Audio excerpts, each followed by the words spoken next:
જય માતાજી ને જય સાવનો બધાને. આજ આપણે બનાવ છે મેથીનું શાક.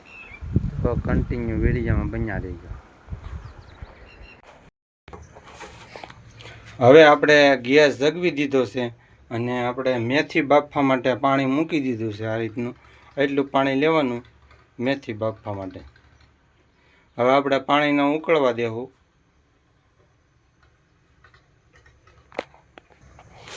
હવે આપણે પાણી ગરમ થઈ ગયું છે, એમાં હવે આપણે નાખી દેવું.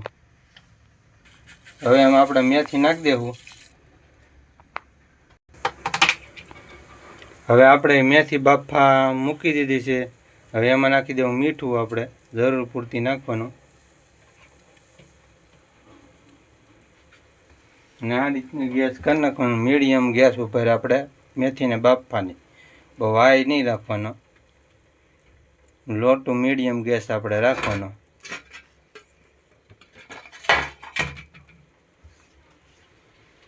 હવે આપણે મેથી બફાય ત્યાર પછી આપણે આગળ વધશું.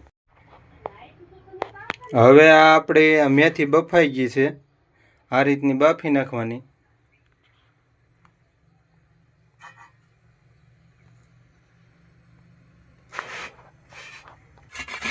હવે આપણે ડુંગળી ખમણી લેવું મેથીને શાક નાખવા માટે.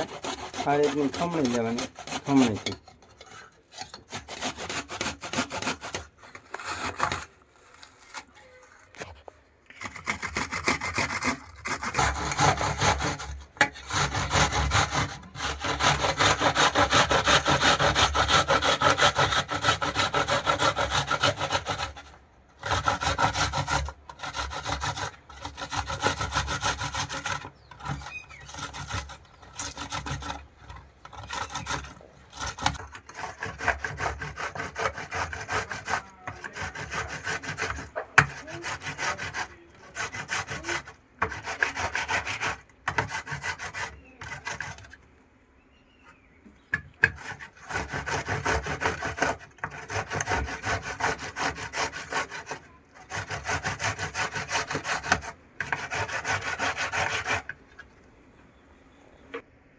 હવે આ રીતની આપણી ડુંગળી ખમણાઈ ગઈ છે.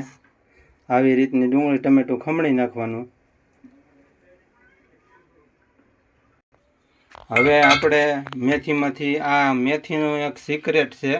આ રીતનું આપણે પાણી નાખીને મેથીનું પાણી કાઢી નાખીએ એટલે મેથીનું શાક આપણું કડવું બનતું નથી. જેટલું પાણી પીળું હોય એટલું કાઢી નાખવાનું. આ રીતનું ઠંડુ પાણી નાખીને એટલે આપણે મેથીનું શાક કડવું બનતું નથી. આ એક મેથીનું સ્પેશિયલ શાકનું આ ઇન્ગ્રેડિયન્ટ કહેવાય, એ રીતનું છે. આ રીતનું પીળું પાણી જેટલું નીકળે ને એટલું બધું કાઢી નાખવાનું. જ્યાં લગી આપણે મેથી સાફ ન થઈ જાય ને ત્યાં લગી, તો આપણું શાક બિલકુલ કડવું નહીં બને.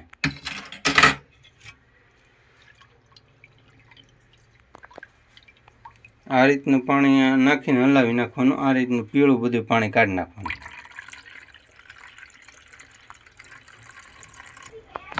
હવે છે ને આપણે આ રીતનું મેથીને પાણી હલાવવાનું કરો, પણ હાથેથી નહીં ધોવાનું, નકર તો પાછું પીળું વધારે થઈ જાય ને કડવું થઈ જાય. એટલે હાથ નહીં અડાડવાનો.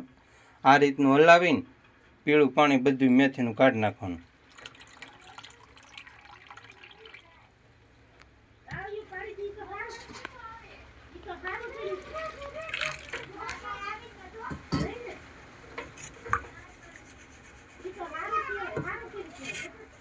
આ રીતનું પીળું પાણી બધું કાઢી નાખવાનું.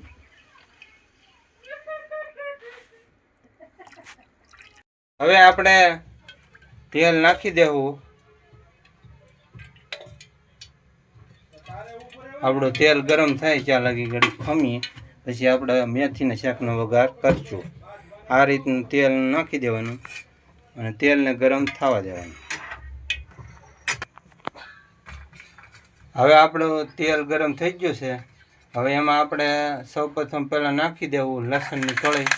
આપણે લસણની કળી તળાવી પછી આપણે નાખશું ડુંગળી ટમેટા. ઘડીક લસણને આપણે તળાવવા દેવાનું આ રીતનું.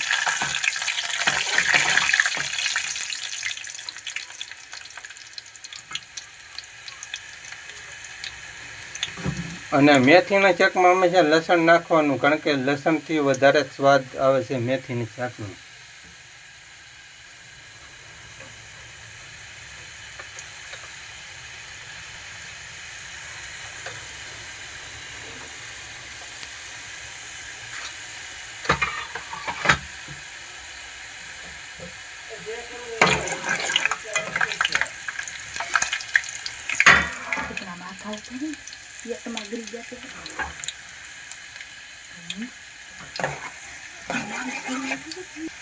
હવે આપણે લસણની કળીઓ તળાઈ ગઈ છે. હવે એમાં ડુંગળી ટમેટો નાખી દેવા રીતની.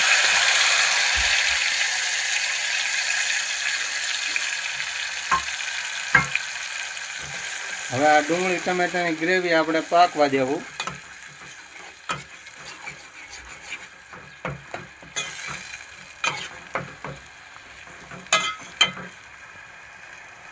હવે આપણે એને ઢાંકી દેવું. હવે આપણે એમાં મીઠું નાખી દઈએ થોડુંક, એટલે આપણે ડુંગળી ટમેટાની ગ્રેવી ગળી જાય. મીઠું નાખીને સેજ હલાવી નાખીએ. હવે આપણે ગ્રેવી સડી ગઈ છે. હવે એમાં આ મરચું, ધાણા જીરું, હળદર ને આપણે નાખી દીધું છે ગ્રેવીમાં. આ રીતનું નાખીને હલાવીને મિક્સ કરી લેવાનું. હવે આપણે ગ્રેવીમાં નાખી દીધું છે આ બધું મરચું ને ધાણા જીરું, મીઠું. આ રીતનું પાકવા દેવાનું. પછી થોડુંક પાણી નાખી દેવું આપણે, એટલે આપણું મરચું બળે નહીં. જેટલું આપણે ગ્રેવી રાખવી એટલું પાણી નાખી દેવાનું. આ રીતનું.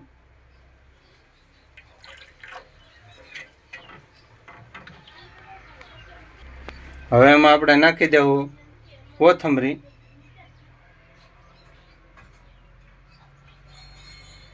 આ રીતની કોથમરી નાખી દેવાની.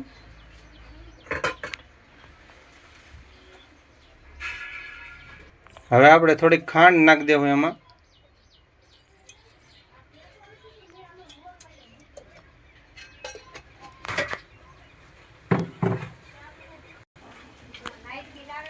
હવે આપણે ગ્રેવી સડી ગઈ છે. એમાં હવે આપણે ગ્રેવી સડી ગઈ.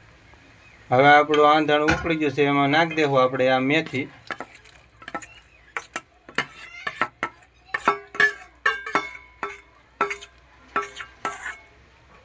આ રીતની મેથી નાખીને મિક્સ કરી લેવાનું.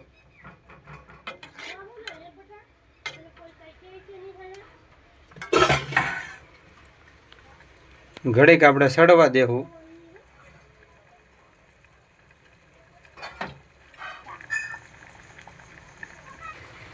હવે આપણું શાક સડીને કમ્પ્લીટ થઈ ગયું છે.